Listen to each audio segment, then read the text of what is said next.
Notre bon Père céleste, oui, nous te bénissons pour le don de Jésus, pour la parole qui a été faite chair et qui a tabernaclé parmi nous, pleine de grâce et de vérité. Nous te bénissons pour la parole qui a été faite livre. Nous pouvons la voir, nous pouvons la lire, nous pouvons la méditer, mais nous avons besoin de l'éclairage permanent du Saint-Esprit. Je crois et je le confesse encore ce matin, il y a des choses que l'œil n'a pas vues, que l'oreille n'a pas entendues, qui ne sont pas montées au cœur de l'homme, mais des choses que tu as préparées pour ceux qui t'aiment et que tu révèles par l'Esprit. L'Esprit sonde tout, même les profondeurs de Dieu. Nous voulons fuir, Seigneur, toute superficialité. Nous voulons une vie profonde en toi, enracinée, fondée dans le Christ Jésus.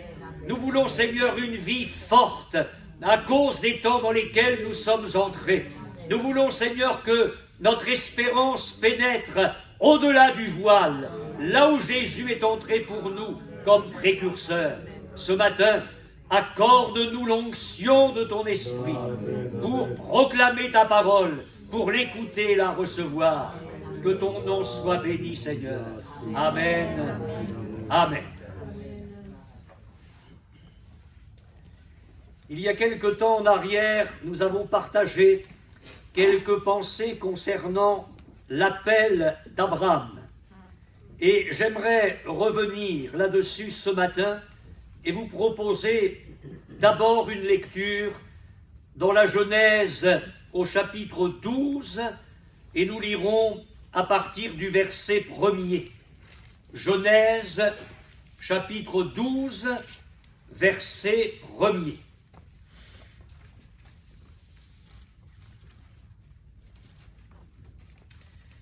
L'Éternel dit à Abraham, va-t'en de ton pays, de ta patrie et de la maison de ton père, dans le pays que je te montrerai.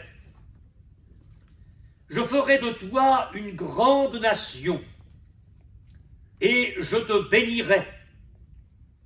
Je rendrai ton nom grand et tu seras une source de bénédiction. Je bénirai ceux qui te béniront et je maudirai ceux qui te maudiront. Et toutes les familles de la terre seront bénies en toi. Vous gardez votre Bible ouverte, nous allons lire la suite. Il faut bien se rendre compte de ce qu'a comporté dans la vie d'Abraham cet appel de Dieu. Abraham vivait en Mésopotamie, une cité très luxueuse, une cité qui marquait la civilisation brillante de l'époque, une civilisation idolâtre, puisqu'on y adorait le dieu Lune. Et c'est dans ce contexte-là qu'alors qu'il ne connaît rien, qu'il ne s'attend à rien, que le Dieu de gloire apparaît à cet homme. Et vous imaginez tout ce que ça a représenté. Quitte ton pays, ta famille, et va dans le pays, non pas que je te montre, mais que je te montrerai. Et il faut cette précision de l'Épître aux Hébreux au chapitre 11 pour mesurer ce que ça a représenté. C'est par la foi qu'Abraham obéit et partit, sans savoir où il allait. Quand nous pensons à l'appel de grâce que le Seigneur nous a adressé, il a fallu aussi pour nous de la foi. Et je dirais, oui, du renoncement, parce que la conversion n'est pas faite pour les mous, elle est faite pour les virils, pour les violents, qui savent ce qu'ils veulent, qui en ont assez d'une vie de péché, et qui se disent « mais je ne peux plus continuer à vivre comme ça ».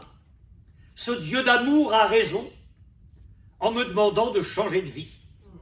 Alors les uns et les autres, nous avons renoncer à certaines choses, des passions, des mauvaises habitudes, tout ce qui polluait notre vie, tout ce qui nous salissait.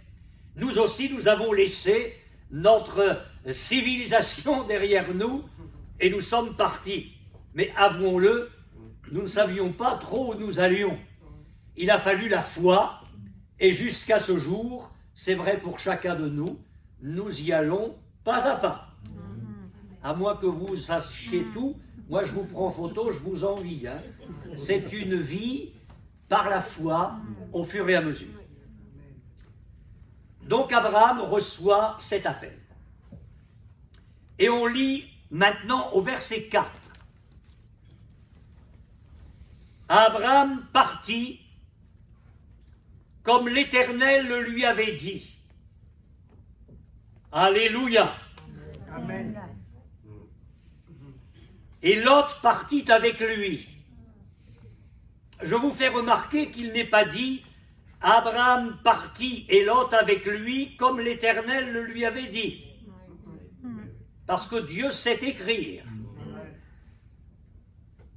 Dieu n'avait pas demandé à Abraham de prendre Lot. Abraham partit comme l'Éternel le lui avait dit. Ça, c'est la volonté de Dieu. Et Abraham va se permettre d'ajouter des choses que Dieu n'a pas demandées. Il va le payer cher. Et Lot partit avec lui.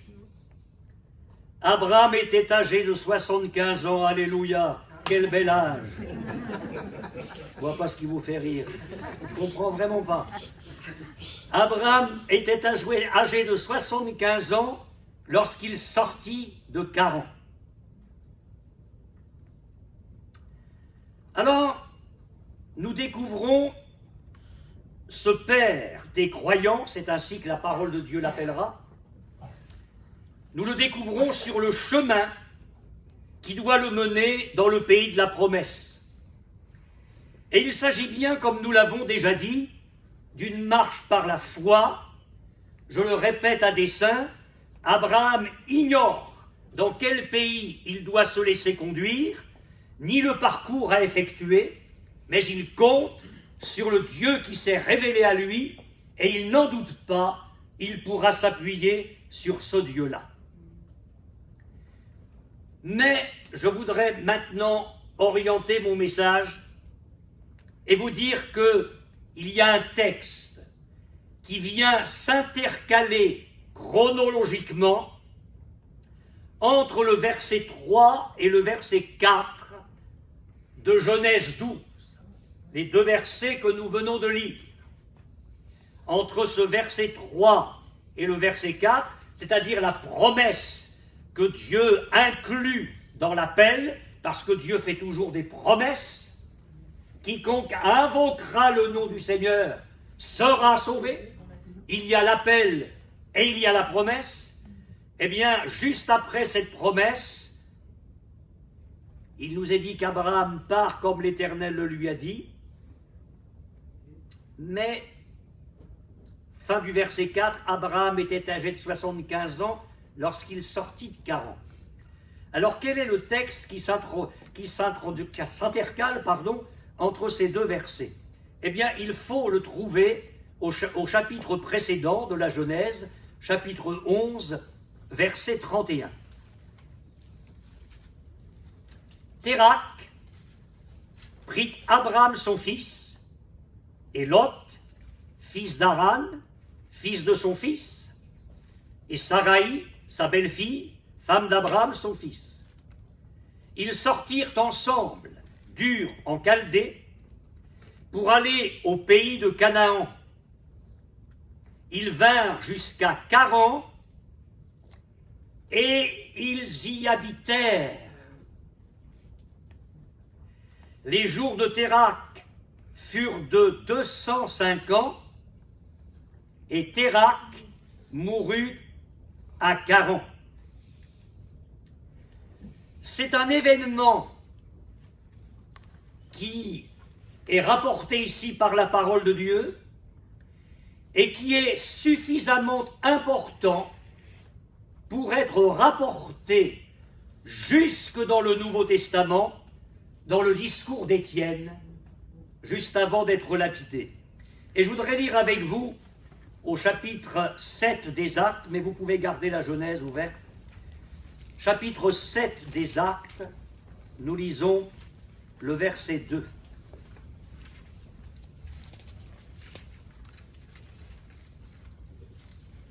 Étienne répondit, « Hommes, frères et pères, écoutez, le Dieu de gloire apparut à notre père Abraham lorsqu'il était en Mésopotamie, avant qu'il s'établît à Charan, et il lui dit, quitte ton pays et ta famille, et va dans le pays que je te montrerai.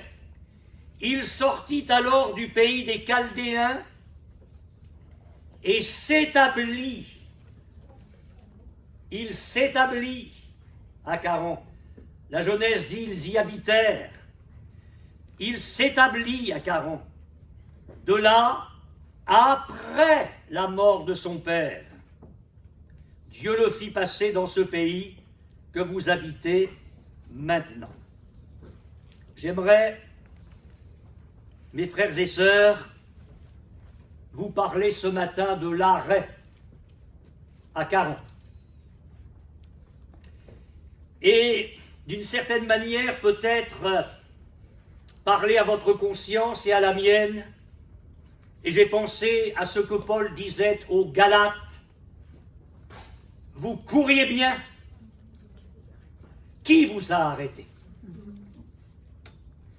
Et si je pouvais parler à Abraham dans cet épisode de sa vie, je lui dirais, mais Abraham, tu marchais bien.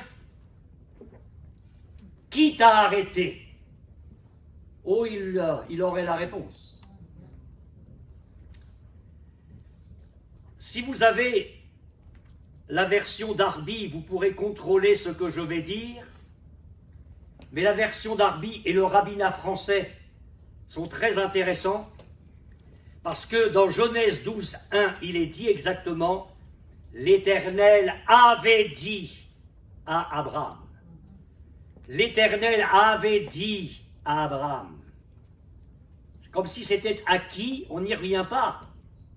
L'Éternel avait dit à Abraham, va-t'en de ton pays et de ta parenté et de la maison de ton père dans le pays que je te montrerai. L'appel de Dieu avait été parfaitement défini. Et encore une fois, Dieu voulait agir sur le cœur et sur la conscience d'Abraham. Et je me permets de reciter le discours d'Étienne. Le Dieu de gloire apparut à notre père Abraham lorsqu'il était en Mésopotamie, avant qu'il s'établît à Charan. De là, après la mort de son père, Dieu le fit passer dans ce pays que vous habitez maintenant. Et je vous relis ce que nous avons vu comme texte qui s'intercalait entre le verset 3 et le verset 4. Térak prit Abraham son fils, et Lot, fils d'Aran, fils de son fils, et Saraï, sa belle-fille, femme d'Abraham son fils. Ils sortirent ensemble d'Ur en Chaldée pour aller au pays de Canaan. Ils vinrent jusqu'à Charan, et ils y habitèrent. Les jours de Térak furent de 205 ans, et Térak mourut à Charan. Réfléchissons. Abraham s'est donc arrêté à Charan. Et il s'est arrêté sur le chemin vers la terre promise. Et il n'a repris sa route qu'après la mort de son père. Et ça a duré un bon bout de temps à Charan. Alors que remarquons-nous de ce séjour à Charan? Parce que dans la parole de Dieu, c'est bien de voir ce qui se passe et de voir aussi ce qui ne se passe pas. Mais tout d'abord, je vous fais remarquer que Térak, le père d'Abraham, n'avait reçu aucune révélation divine. Elle avait été donnée à Abraham. Or, on voit dans ce texte qui s'intercale que tout bascule sur un homme, qui n'a pas eu une révélation personnelle. Et on a le sentiment que c'est lui, le Père, qui va prendre les choses en main. La deuxième chose, c'est que rien n'indique que Dieu ait commandé ce séjour à Charan, qui a dû être relativement long. Alors bien sûr, Abraham a pris la route des caravanes. Il n'y avait pas 36 routes. Il a pris la route des caravanes pour arriver jusqu'en Canaan. Et évidemment, il n'a pas fait ça en Mercedes. Donc bien sûr qu'il y a eu des étapes. Bien sûr, on n'est pas sot à ce point-là. Mais Charan n'est pas une étape. Charan devient un lieu d'habitation. Charan devient un lieu où on s'établit. Et j'allais dire où l'arrêt dans l'obéissance à Dieu finit par se trouver une maison. Où l'arrêt dans l'obéissance à Dieu finit par s'établir. Alors que Dieu désirait qu'Abraham poursuive sa route. Et je dis que le séjour à Charan a dû être long, parce que quand je lis le verset 5, Abraham prit Sarai sa femme et Lot fils de son frère, et avec tous les biens qu'il possédait et les serviteurs qu'il avait acquis à Charan. Donc il a eu le temps de trafiquer, de faire des affaires, de s'occuper de ses biens matériels. L'objectif, mes frères et sœurs, dans la vocation d'Abraham, l'objectif était spirituel. Et on voit un homme qui se laisse arrêter dans son appel, et pendant le temps de son arrêt sur l'appel, il s'occupe d'affaires matérielles. Les biens prospèrent, il acquiert des serviteurs et des servantes. Et là, je vais vous le dire, c'est dangereux ce que je vais dire, parce que je n'aurais pas encouragé quiconque dans cette voie d'Abraham à ce moment-là. Mais notez la patience de Dieu. Dieu est sur son trône et dans sa grâce, il attend son serviteur. Les années vont passer, je vais y venir. Rien ne se passe pour Abraham et c'est pire, rien ne se passe pour le plan de Dieu. Dieu attend. Il attend son serviteur jusqu'à ce que son serviteur, libre de toute entrave, obéisse enfin au commandement reçu. Je voudrais encore souligner ceci. C'est qu'il ne semble pas que Dieu ait parlé à Abraham à Charan. En tout cas, ce n'est pas dit dans la parole de Dieu. Alors que c'est dit après, on va le lire. Aucune révélation nouvelle pendant tout ce séjour à Charan. Mais quand nous nous arrêtons alors que Dieu veut que nous poursuivions, alors que nous avons tout reçu, nous savons ce que nous avons à faire, pourquoi voudriez-vous que Dieu nous parle? Qu'est-ce qu'il aurait de nouveau à nous dire? Tu connais? Je t'ai appelé, tu connais la route, vas-y. Qu'est-ce que tu fais à Charan? Alors à Charan, je le répète, aucune révélation nouvelle pendant tout ce séjour. Mais lisez avec moi le verset 7. Parce que le verset 7 se situe avant le verset 5 et 6. Vous aurez appris quelque chose ce matin. Versets 5 et 6, c'est Abraham qui se remet en route. Eh bien, regardez ce qui se passe alors. L'Éternel apparut à Abraham. Tu te remets en route, tu reprends le chemin, alors Dieu revient avec toi et il te parle à nouveau, il t'encourage, il te fait des promesses, il te conseille. Pour que Dieu, n'oubliez jamais ça, pour que Dieu nous donne de nouvelles lumières, il faut que notre marche, notre conduite, soit à la hauteur de la lumière qu'il nous a déjà communiquée. Si Dieu a braqué sa lumière sur notre vie, que nous sachions ce que nous avons à faire, dans quel chemin nous devons marcher, ce que le Seigneur attend de nous. Si nous sommes fidèles et que nous avons le désir de faire ce que Dieu veut, nous aurons d'autres lumières. Mais si il y a un carreau dans notre vie, Dieu attend que nous sortions de là pour se révéler à nouveau à nous. Rappelez-vous ce qu'a dit Jésus, Matthieu 25, 29, on donnera à celui qui a. Or, à 40, Abraham n'a plus.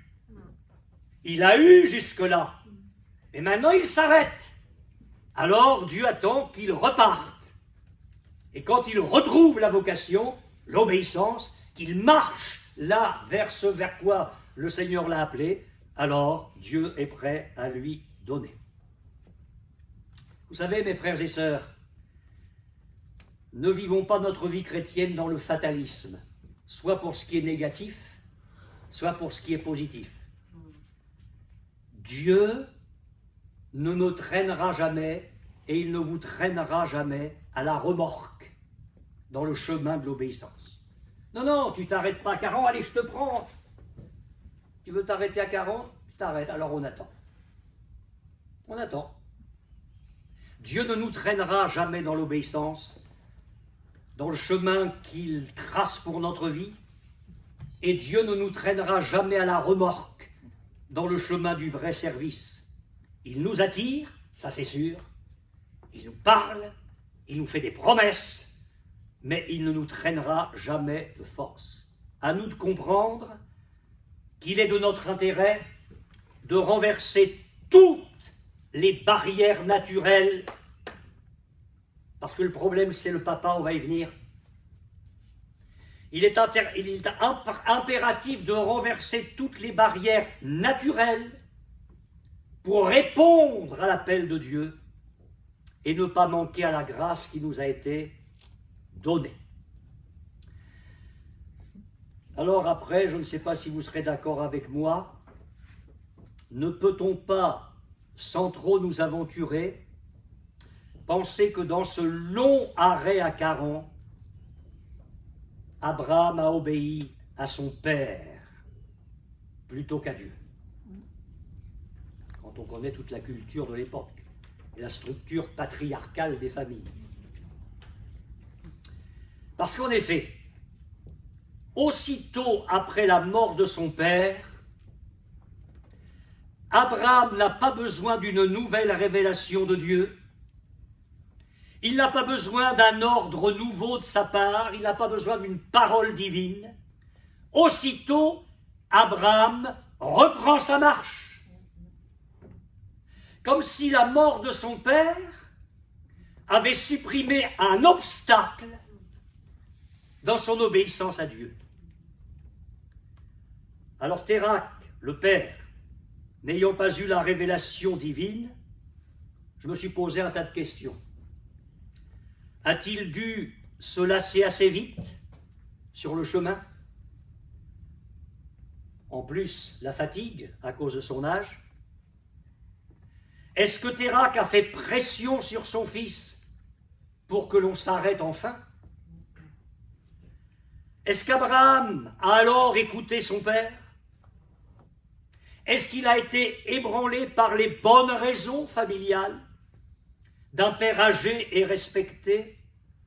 Est-ce qu'il a été ému par la fatigue du vieillard? La parole de Dieu n'en dit rien.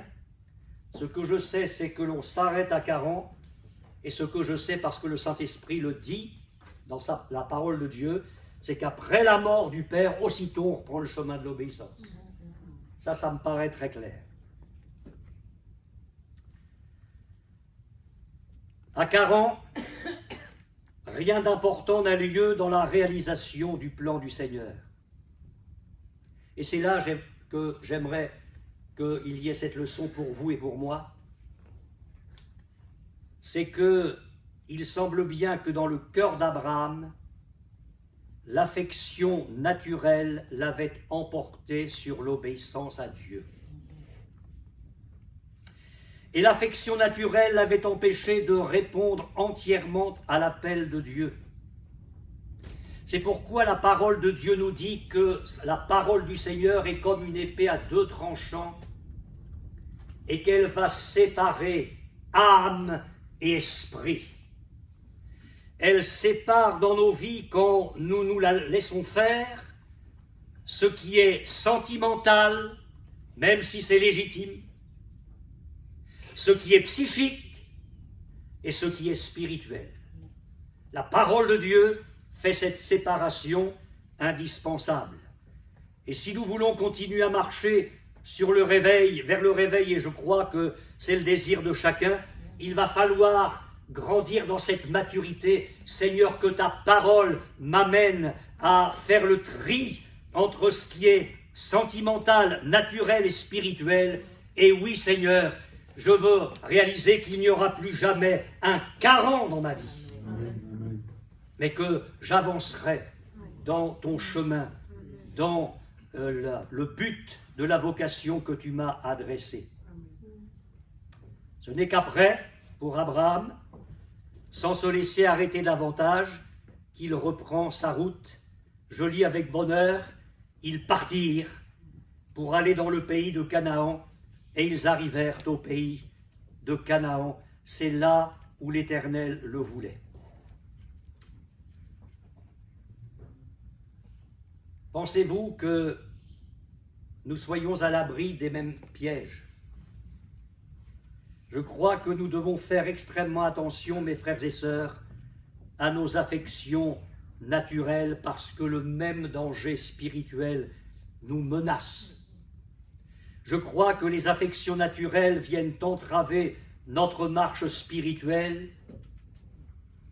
Ils viennent la ralentir, parfois même ils viennent l'arrêter complètement.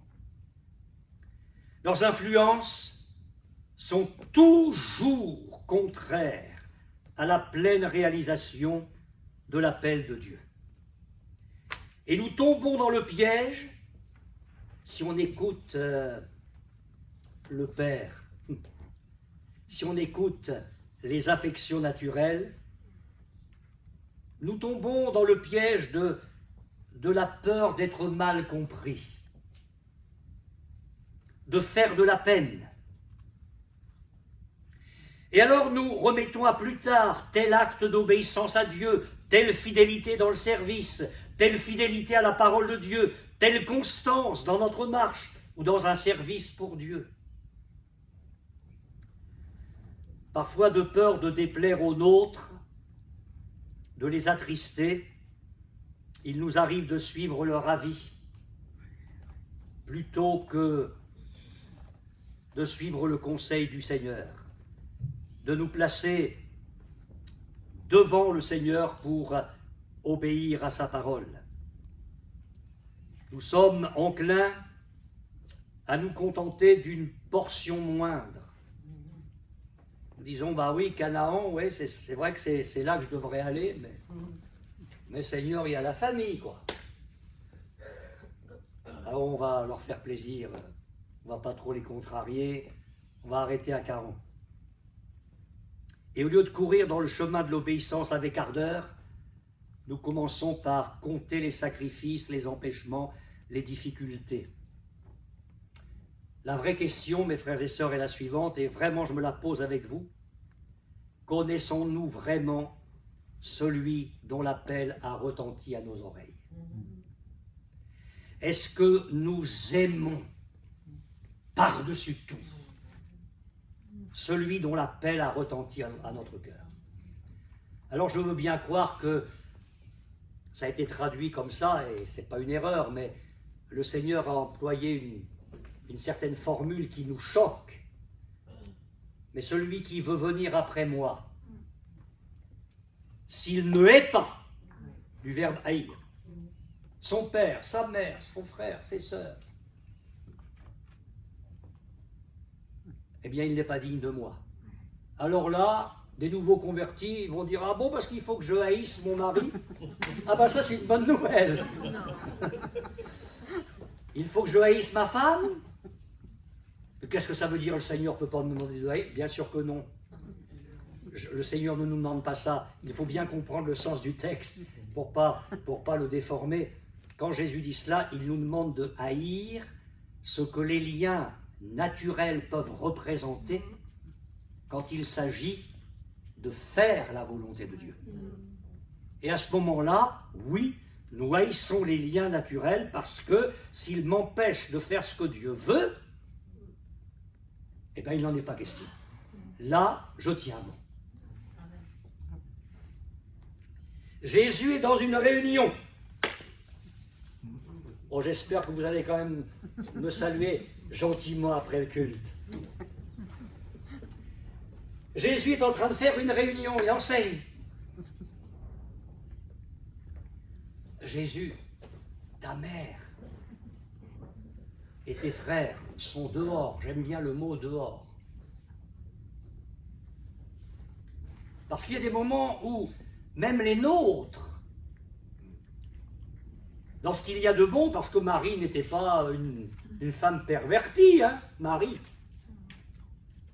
Ta mère et tes frères sont dehors. Et ils te demandent, excusez-moi, mais je ne peux pas faire la réunion, il y a ma famille. Il y a ma famille, je ne peux pas. C'est pas que j'aime pas les réunions, c'est pas que j'aime pas le Seigneur. Je suis venu de la part de mon Père pour accomplir. Mais il y a ma famille. Mais là, on déchire l'évangile, la page. Et Jésus dit, mais qui est ma mère et qui sont mes frères? Ouh. La parole de Dieu est en train de séparer âme et esprit. On y est cette fois sur le plan pratique. Je ne peux pas prêcher la parole de Dieu sans ramener à chaque fois mon auditoire à Jésus. Parce qu'il est notre modèle, mais plus que ça. S'il était seulement notre modèle, on serait écrasé et on pourrait dire mais je ne peux pas. Mais il n'est pas seulement notre modèle. Le Saint-Esprit prend de ce qui est à Jésus et il me le communique. Amen. Le Saint-Esprit insuffle la vie de Jésus en moi. Amen. Alors qui est ma mère et qui sont mes frères? Et il commence à regarder la réunion. Et il dit voilà ma mère et mes frères. Amen. Ceux qui écoutent la parole de Dieu et qui la gardent. On est bien là avec une parole qui sépare âme et esprit. Celui-là est mon frère et ma sœur et ma mère. Amen. Je ne sais pas si Marie a compris la leçon. Et aux noces de Cana, alors là, c'est la fête, on est au début du ministère de Jésus, et vous connaissez l'histoire, ils n'ont plus de vin. Alors, je ne sais pas ce que les catholiques penseront de tout ça, mais Marie arrive vers le Seigneur, parce qu'avant d'être son fils, c'est le Seigneur, hein. Avant que ça soit son fils, c'était le Seigneur. Amen. Ah oui, il faut remettre les choses dans l'ordre. Hein. Ils n'ont plus de vin. Alors, on a une version qui traduit légalement les choses. Femme, pas mère. Hein. Là, c'est clair. Femme, qu'y a-t-il entre moi et toi? Mais littéralement, parce que c'est ça que ça veut dire, c'est mêle-toi de ce qui te regarde. C'est exactement ça.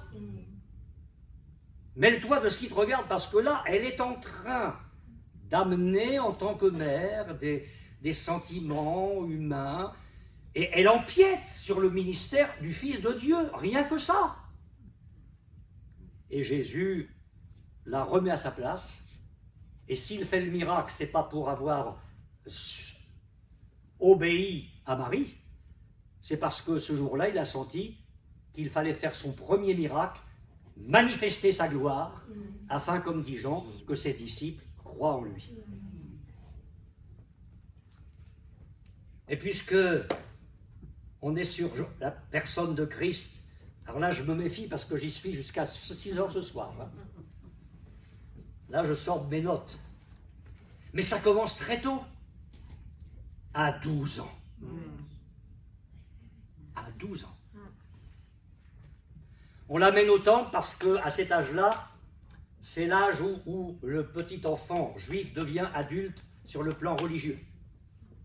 Donc les parents amènent l'enfant Jésus, 12 ans, adolescent, au temple, pour faire ce qu'ordonne la loi.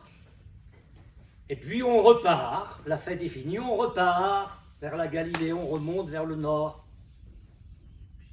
Et il y avait une certaine liberté à l'époque, parce que, bon, excusez-moi de le dire comme ça, Jésus n'est pas dans les jupons de Marie, il n'est pas avec Joseph, il n'est pas dans la proche famille, mais on ne s'en inquiète pas plus que ça. Mais au bout d'un moment, on commence à chercher Jésus. Il n'est pas là, alors on va de caravane en caravane pour voir s'il n'est pas avec d'autres membres de la famille un peu moins proches, puis des amis, et il n'est pas là. Alors l'angoisse monte. Tous les parents vont comprendre ça. L'angoisse monte. Et on fait demi-tour. Et on va le chercher partout, pendant 3 jours, sauf à l'endroit où il pourrait être. On finit par le trouver dans le temple, au milieu des docteurs. C'est pas la fugue d'un adolescent. Il est au milieu des docteurs, il les interroge, il répond. Et ces braves messieurs, drapés dans toute la religion de l'époque, et qui connaissaient la loi sur le bout des doigts, sont étonnés des questions, des réponses de cet adolescent. Enfin, il vient tout juste là de monter à la fête. Et alors, c'est encore Marie, c'est pas Joseph. Hein. Ton père et moi, nous te cherchions avec angoisse. Et alors là, le couperet tombe. Non mais écoutez bien, parce que c'est très intéressant. Parce que c'est la première fois que Jésus enseigne, à 12 ans. Et alors il y va fort dès le départ. Il vient d'être reconnu adulte sur le plan religieux. Mais pas seulement.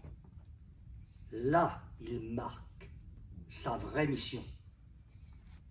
Et son père, ce n'est pas Joseph. C'est Dieu. Amen. Et écoutez-le. Écoutez-le.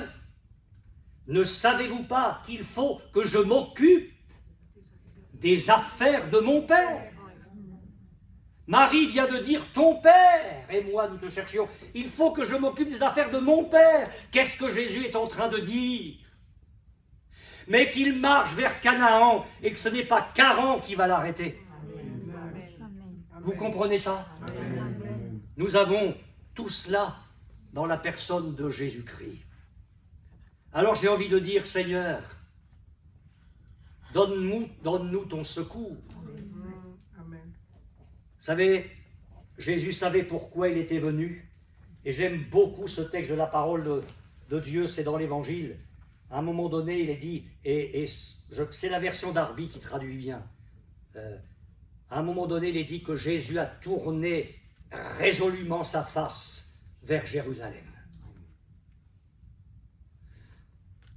J'extrapole, mais si Jésus avait considéré sa mère, son père et même ses frères, je ne pense pas qu'il soit allé à la croix. Vous savez, quand il est sur la croix, moi j'admire de plus en plus le Seigneur et je veux l'adorer de toute ma force. Mais il est là dans des souffrances physiques inouïes. Il est là dans une souffrance spirituelle que personne ne peut comprendre. Excusez-moi de le dire comme ça, mais Jésus est en train de subir l'enfer. Parce que qu'est-ce que l'enfer? Sinon la séparation d'avec Dieu, à cause du péché.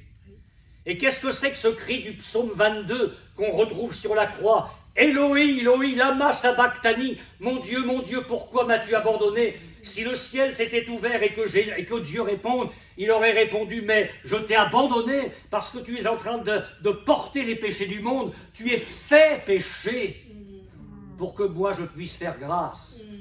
Et le péché amène une séparation avec moi. Et là, dans ces souffrances horribles, Jésus voit sa mère Et c'est pourquoi je ne voudrais pas que vous pensiez que Jésus a laissé de côté les liens familiaux. Il aimait sa mère, il aimait ses frères, il a aimé son père. Mais quand il s'est agi des choses de Dieu, Jésus a poussé les liens naturels. Alors souffrant comme c'est pas possible, il voit sa mère et il voit Jean. Et il dit à Jean, voilà ta mère. Et il dit à Marie, voilà ton fils. Dans ces moments-là, il a pris soin de sa mère. C'est pour vous dire que tout était équilibré dans la vie du Seigneur. Mais encore une fois, les liens, le domaine spirituel passait avant les liens naturels. Alors je dis que nous aussi, enfin, peut-être pas vous, alors soyez bénis. Mais nous aussi, nous avons eu, hélas, notre caron. Et je voudrais vous dire ceci, mes frères et sœurs, ne soyons pas attristés si la parole de Dieu met le doigt sur une petite plaie de notre cœur. Si c'est le cas actuellement, si nous nous sommes laissés arrêter, remettons-nous en route comme Dieu le veut.